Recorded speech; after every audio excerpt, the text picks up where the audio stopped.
कांग्रेस और भारतीय जनता पार्टी की सरकारों को देखो तो आप वही अधिकारी कांग्रेस के बीजेपी के राज में थे जो कांग्रेस के राज के अंदर है, और टीएसपी क्षेत्र के अंदर विकास की बात जरूर करते हैं, लेकिन विकास नजर नहीं आ रहा है। बेरोजगारी, बेकारी और कानून व्यवस्था का हाल बेहाल है राजस्थान के अंदर। अभी मैं आपके ही बताए आंकड़े पढ़ रहा था कि राजस्थान महिला उत्पीड़न के अंदर देश में 1 नंबर पर चला गया।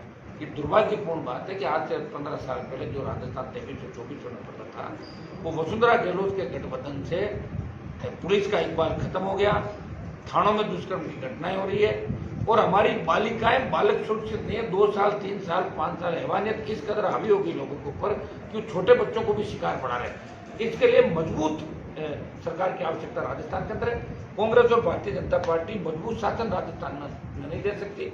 तीसरे मोर्चे का प्रयास मैं लगातार कर रहा हूँ। पिछले 10 साल से राजस्थान के अंदर 20 साल से मेरा संघर्ष था, और 10 साल से मैं कोशिश कर रहा हूँ कि नया विकल्प राजस्थान को मिले, और राष्ट्रीय लोकतांत्रिक पार्टी राजस्थान के जवान, किसान और इस राजस्थान को एक नई दिशा, एक नया विकल्प देने के लिए कटिबद्ध है। पहली पार्टी है जिसने पंचायत चुनाव भी लड़े, पालिकाओं के चुनाव भी लड़े, बाई इलेक्शन भी लड़ रहे हैं, और आज आप ये देख रहे हो कि बल्लभनगर और जो दरियावत का चुनाव है, यहाँ भी राष्ट्रीय लोकतांत्रिक पार्टी मजबूती से लड़ने के लिए खड़ी है। वो तीसरा विकल्प देना चाहती है। और हिंदुस्तान की सबसे बड़ी पंचायत, जब देश का किसान तकलीफ के अंदर था, तो देश का एकमात्र सांसद हनुमान बेनीवाल, जो कि किसान का बेटा है, इसलिए सत्ता को ठोकर मारी और 2 महीने तक शाहजहाँपुर बॉर्डर को जाम भी किया, और वहाँ सड़क पे ठंड के अंदर किसानों को धरना भी दिया। और आज भी किसानों का आंदोलन प्रदेश और देश के अंदर जारी है।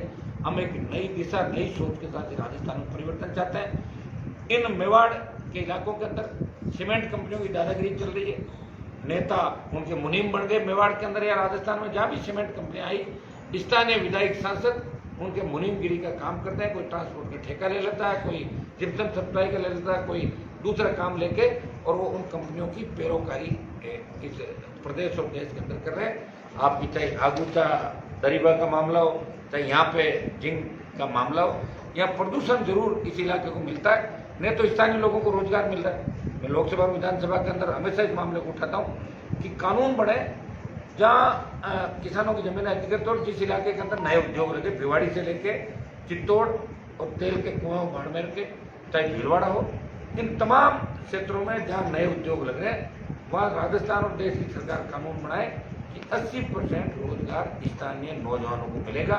इससे बेरोजगारी समस्या का समाधान भी होगा, और इससे अच्छा विकास का CSR फंड जो कंपनियों को आता है, मैं आपके ही आंकड़े बताता हूँ कि CSR फंड होता जरूर है, लेकिन खर्च 1 रुपया भी CSR फंड का राजस्थान के विकास के लिए हो। इससे बड़ा दुर्भाग्य नहीं हो सकता। जो राष्ट्रीय लोकतांत्रिक पार्टी बड़ा आंदोलन दिसंबर के अंदर हम शुरू करेंगे। जोधपुर में सबसे बड़ी रैली हम करेंगे, जिसकी संख्या 5 से 10 लाख लोग होगी। और सेकेंड रैली हम लोग विचार ये करें सेकेंड या थर्ड के अंदर मेवाड़ में, मेवाड़ की समस्याएं, जो भी मेवाड़ के स्थानीय रोजगार को लेके, पीने के पानी को लेके, टूटी सड़कें, बेकारी, बेरोजगारी, ये आपका अफीम की जो नीति है, इसके अंदर भी बदलाव की बहुत बड़ी आवश्यकता है। किसान मारा जा रहा है, अफीम के पट्टे तो आप दे रहे हो, लेकिन उसको फायदा कुछ भी नहीं हो रहा है। वो सिर्फ अफीम उत्पादन करता है और उसके बाद आत्महत्याएं करता है, क्योंकि उसको नहीं तो भाव मिलता, नहीं रेट मिलती, और जगह जगह किसानों पे झूठे NDPS मुकदमे भी सरकार तय जो अपनी नीति के हिसाब से दर्ज कर लेती है। तो इन सब को लेकर मेवाड़ के तमाम जिलों को लेके जोधपुर की रैली के बाद यहाँ के स्थानीय मुद्दे भी होंगे। हमारे सबसे बड़े मुद्दे होंगे कि किसानों की संपूर्ण कर्ज माफी, जो 1 लाख करोड़ का कर्जा है राजस्थान के किसानों के ऊपर, जिस तरह धरना सेटों का 3 लाख करोड़ का कर्जा दिल्ली की कांग्रेस बीजेपी सरकार ने माफ किया, वो 1 लाख करोड़ का कर्ज राजस्थान के किसान का माफ हो, जिसमें KCC का भी लघु सीमांत और सीमांत 30 से 40 बीघा जो कर्जा है वो भी माफ हो। फ्री बिजली राजस्थान को मिले, विंड एनर्जी, सोलर एनर्जी, और हमारी जो बिजली उत्पादन कंपनियां हैं और जो बिजली का उत्पादन हमारे सेंटर कर रहे हैं, उससे राजस्थान बिजली उत्पादन में 1 नंबर की ओर बढ़ रहा है। तो वो दिन दूर नहीं जब हम 1 नंबर पे होंगे। तो हम चाहेंगे कि किसान को फ्री बिजली मिले, 10,000 का रेवेन्यू, 10,000 करोड़ का रेवेन्यू अतिरिक्त सरकार को देना होगा। तो सरकार 30,000 करोड़ तो दारू से कमाती है राजस्थान में, हर साल दारू से 30,000 करोड़ रुपये सरकार कमाती है सरकार। दूसरा, हम टोल मुक्त राजस्थान की बात करेंगे। तो रोड टैक्स लेते हो, सेस, डीजल पेट्रोल आपका बढ़ के 100 पार हो गया। हरियाणा पंजाब और दिल्ली के अंदर पे डीजल सस्ता है, पेट्रोल सस्ता, तो राजस्थान में 11 रुपये 12 रुपये 10 रुपये महंगा है। तो इसके लिए कौन जिम्मेदार है? सरकार आपको हिसाब किताब नहीं देगी। आम जनता को अपने अधिकारियों के लिए खुद ही लड़ना होगा। जब क्रूड ऑयल विश्व बाजार के अंदर सस्ता हो रहा है तो पेट्रोल डीजल महंगा क्यों हो रहा है? ये पेट्रोल डीजल सस्ता हो, गैस आम आदमी के काम में आने वाली चीजें सस्ती हो, फ्री बिजली, टोल मुक्त राजस्थान, कर्ज मुक्त किसान राजस्थान का, और स्थानीय लोगों को रोजगार और मजबूत लोकायुक्त राजस्थान के अंदर बने, ताकि भ्रष्टाचार पे अंकुश लगे। आप एसपी कलेक्टर को पकड़ दो भ्रष्टाचार के अंदर, साल भर जेल में भी रहता है और उसके बाद आप उसको फील्ड पोस्टिंग दे देते हो, तो एसपी भी लगा देते हो, आईजी भी लगा देते हो और कई कमिश्नर भी लगा देते हो। जो भ्रष्ट व्यक्ति जिसका कोर्ट में मामला पेंडिंग चल रहा है उसको फील्ड पोस्टिंग नहीं मिलनी चाहिए और लोकायुक्त मजबूत होना चाहिए। क्योंकि पिछले लोकायुक्त की जो रिपोर्टें थी, मैंने विधानसभा के अंदर मामला उठाया था कि 1 दर्जन FIR गहलोत और वसुंधरा के खिलाफ करने के लिए पूर्व मुख्यमंत्रियों के लोकायुक्त ने सिफारिश करी थी, लेकिन वो सिफारिश किसको करी थी? सरकार को ही करी थी। जब सरकार उनकी खुद की है तो FIR कैसे दर्ज करें खुद के खिलाफ? इसलिए लोकायुक्त मजबूत हो, मजबूत लोकायुक्त को पूरे ताकत मिले, पूरे उसको पावर मिले कि वो अलग से अपनी ट्रायल करवा सके, तब जाके ये मुख्यमंत्री और मंत्री जेलों के अंदर होंगे। बाकी तो लूटपाट का मामला एक बार ये कमा लेंगे, अभी बीजेपी के लोग 5 साल से चुप रहेंगे, उनको पता है सरकार अपने आप लोग वोट देंगे, तीसरा विकल्प है नहीं, मौज मस्ती करेंगे, जो पैसा खाया हो कमाएंगे, पचाएंगे और उसके बाद कांग्रेस वाले तैयार हो जाएंगे। तो ये मिलाजुली के खेल को खत्म करने के लिए राष्ट्रीय लोकतांत्रिक पार्टी इस राजस्थान में न्याय दिलाने के लिए सड़क से लेकर लोकसभा तक संघर्ष करेगी। तीनों विधायक जो विधानसभा के अंदर है, आपने देखा होगा कि भी जो डिप्टी का वायरल वीडियो कांस्टेबल के साथ हुआ या थानागाजी का वायरल वीडियो था, हनुमान बेनीवाल लड़ रहा है, उसके तीनों विधायक विधानसभा में लड़ रहे हैं। एक व्यक्ति है जो सिस्टम के खिलाफ बोलता है, सिस्टम को बदलना चाहता है। बीजेपी ने एक शब्द नहीं बोला, वायरल वीडियो विधानसभा चली थी, ये बंद कर दिया था कि कोई व्यक्ति इस मामले को नहीं उठाएगा। इसी तरह परिवहन मंत्री जब प्रताप सिंह का नाम आया घोटाले के अंदर, तो भारतीय जनता पार्टी ने चुप्पी साध ली, आपस में मिलजुल ली एक दूसरे बीजेपी के नेताओं। तब RLP पार्टी ने इस परिवहन घोटाले की CBI जांच से मांग करी थी। तो जहां भी आवश्यकता पड़ती है, राष्ट्रीय लोकतांत्रिक पार्टी मजबूत विकल्प के रूप में राजस्थान के अंदर खड़ी है, देश के अंदर खड़ी है। आज एग्जाम पिछले, मैं तो कहता हूँ वसुंधरा के समय से PMT रद्द हुई, बड़ा घोटाला हुआ PMT के अंदर, उसके बाद मंत्री बदल गए। RPSC के अंदर भारी भ्रष्टाचार हुआ, चेयरमैन पकड़े गए, जेल के अंदर है वसुंधरा के टाइम। RPSC सब्जी मंडी बन गई राजस्थान की, और यह जो भी चेयरमैन और मेंबर बनता है वो 50-60-100 अपने रिश्तेदारों में नौकरी लगा लेता है, घर पर ही कॉपियां ले जाके कर। तो मैं रोज आरोप लगाता हूँ, अगर उन लोगों में दम है कि मेरे आरोप गलत है तो मेरे खिलाफ कार्रवाई करवाएं, मेरे खिलाफ कहीं जाएं। लेकिन चूंकि वो चोर है, RPSC से मैंने जिन चेयरमैन और सदस्यों पर आरोप लगाया, ये बोल नहीं पाते। करेगा कौन? करेगी सरकार।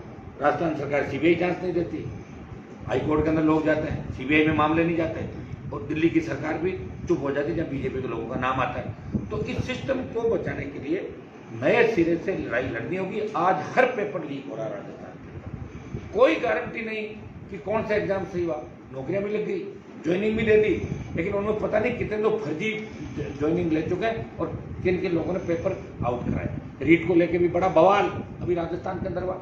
उससे पहले JN भर्ती का, पटवारी भर्ती का, आपका SI भर्ती का पेपर खुलेआम बाहर आ गए। 2-2, 3-3 दिन पहले लोगों के पेपर बाहर आ गए और बेरोजगार तड़प रहा है। जब आप ये बताओ पेपर ही बाहर दे रहे हो तो पढ़ने लिखने का मतलब क्या हो गया?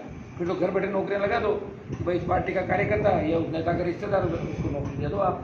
ये सिस्टम, चूंकि बिहार, उत्तर प्रदेश और हरियाणा में जो हालात थे वही हालात राजस्थान के अंदर बन रहे हैं। और इन हालातों के लिए अगर कोई जिम्मेदार है तो अशोक गहलोत और वसुंधरा जिम्मेदार है, जिन लोगों ने गहलोत सरकार बचाने के लिए लगे हुए, वसुंधरा गहलोत की मदद कर रही है, पायलट मुख्यमंत्री बनने के लिए लगे हुए, और बीजेपी के दूसरे लोग भी CM बनना चाहते हैं। काम कोई करना नहीं चाहता। सड़क पे 2.5 साल 3 साल के अंदर बीजेपी ने कोई हल्ला बोल नहीं किया। एक भी इनका प्रदर्शन बता दो जिसमें 5,000 लोग इकट्ठे हुए, सिर्फ अखबार में छपने के लिए बड़ी बड़ी फोटो, जयपुर बैठे बयान दे देते हैं, अपनी फोटो छपा लेते हैं, कोई दिल्ली के हिसाब से छपा लेता है तो कोई स्टेट के हिसाब से, और इनके अलावा उनका संघर्ष जीरो है।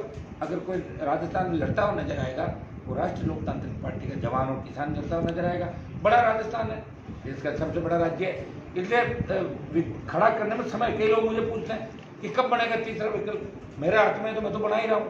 लड़ रहा हूँ, रुका नहीं, झुका नहीं। किस किस दल से चल आप रहा हूँ। बातचीत कर रहे हैं सर वैसे इस बारे में, तीसरे विकल्प के बारे में आप कौन कौन से दल से आप? मैं तो मेरी राष्ट्रीय लोकतांत्रिक पार्टी खुद ही बात कर रही है कि तीसरा विकल्प आरएलपी बने राजस्थान के अंदर, क्योंकि मैंने कई नेताओं के साथ संघर्ष करके देखा था पिछली बार, मुझे एन वक्त में छोड़ के और पार्टियां ज्वाइन कर ली, इसलिए मैं किसी दल के साथ मिलकर नहीं कर रहा हूँ। हाँ, चुनाव के समय अगर ऐसी परिस्थितियां बनती है कांग्रेस बीजेपी को हराने के लिए, अगर कोई दल हमसे बात करेगा तो निश्चित रूप से बातचीत के दरवाजे हमेशा खुले। हमने बीएसपी को भी देखा, बीएसपी ने पिछली बार बातचीत का प्रयास किया, लेकिन बीएसपी के टिकट खुलेआम बिके और बीएसपी पे भ्रष्टाचार के सबसे ज्यादा आरोप अगर किसी पार्टी पे लगे, बहुजन समाज पार्टी पे देश के अंदर लगे, जिसके एमएलए एक साथ ही 6 के 6 8 में गहलोत ने खरीद लिया और अब की बार में 6 विधायकों को खरीद के और कांग्रेस ज्वाइन करा ली। तो इन दूसरे दलों पर हमारा विश्वास ही नहीं रहा। और ये जितने भी दूसरे दल राजस्थान के अंदर आए 52 के बाद, वो यहाँ का एक भी दल नहीं था, कोई यूपी का था, कोई बिहार का था, कोई हरियाणा का था और कोई चौथे स्टेट का था। राजस्थान का पहला दल राष्ट्रीय लोकतांत्रिक पार्टी है, जो यहाँ के किसानों का आशीर्वाद, जवानों के जोश ऊर्जा और उत्साह और उम्मीद से बनी है राष्ट्रीय लोकतांत्रिक पार्टी है, जो राजस्थान को नई दिशा देगी और कांग्रेस और भारतीय जनता पार्टी के 23 के अंदर पसीने छुड़ा देगी आरएलपी पार्टी। अभी दोनों उपचुनाव के अंदर में बातचीत करें, हमारे पर्यवेक्षक यहाँ आए हुए थे। आज जन सुनवाई के साथ साथ यहाँ हम इसको भी अंतिम रूप देंगे दोनों सीटों। दोनों पार्टियों जोधपुर प्रत्याशी खड़े कर दिया, तो क्या आरएलपी भी इसी से जाति के साथ करेगी या आरएलपी के जो हमारे दोनों विधायक यहाँ गए हुए थे, से परवारी भी साथ बैठे, बल्लभनगर और दरियावत के अंदर मोटा मोटा इन्होंने बना लिया, जो जिताऊ हो और टिकाऊ हो, टिकाऊ जिताऊ, जाति से ज़्यादा जरूरी है वो जिताऊ टिकाऊ हो, वो लोगों की सेवा करें। बात करेंगे, अभी नवरात्रि का पर्व चल रहा है और देश भर में नवरात्रि मनाई जा रही है, लेकिन राजस्थान में बैन है, क्या कहेंगे आप इस बारे में? अब कांग्रेस सरकार तो हमेशा आप जानते हो, ये तो जब जिन आप बैन भी कर रहे हैं, रात को कहने को तो बैन कर रहे हैं, लेकिन रात को देखो आप कितने कितने बड़े प्रोग्राम होते हैं, कितने गायक कलाकार, कोई 30,000 की भीड़ करता है, कोई 40,000 की, में सरकार के मंत्री भी जाते हैं, सांसद भी जाते हैं, विधायक भी जाते हैं। सरकार को जब बैन करना था उस वक्त तो सरकार ने लॉकडाउन लगाया नहीं, सेकंड लेयर जब चली थी। समय रहता है कि लॉकडाउन लगता तो राजस्थान में इस तरह मौतें नहीं होती। राजस्थान सरकार भी कोरोना को बढ़ाने के अंदर जिम्मेदार है, वेंटिलेटर खराब हुए, उनकी व्यवस्थाएं फैलती, मंत्री पे भी भ्रष्टाचार के गंभीर आरोप लगे, मुख्यमंत्री पे भी आरोप लगे और सीएम तो पहली बार शायद कल निकल के बाहर आए, कोरोना से इतने डर गए कि घर में छुप के बैठ गए 1 साल तक। और दिल्ली वाले कांग्रेस के बारे में कह देते हैं और कांग्रेस वाले कह रहे हैं दिल्ली से हमें मदद नहीं मिलती, एक दूसरे पर आरोप लगा के अपना टाइम पास कर रहे हैं। तकलीफ जनता को है, नुकसान आम आदमी को हो रहा है। पार्टियां फिर ये एक दूसरे पर हाथ मिले, कभी मोदी गहलोत की तारीफ करते थे, मेरे अच्छे दोस्त थे, और कभी गहलोत कहते मोदी जी अच्छे थे। अब इनका भरोसा उठ गया लोगों का इनके ऊपर। नवरात्र के पर्व में छूट देनी चाहिए लोगों को, ये जरूरी है। वैसे लोग अपने आप ही छूट ले लेंगे, जरूरत ही नहीं। बिल्कुल छूटेंगे। ठीक है सर, अब आपका कोई सवाल हो तो बताएं। बहुत बहुत धन्यवाद।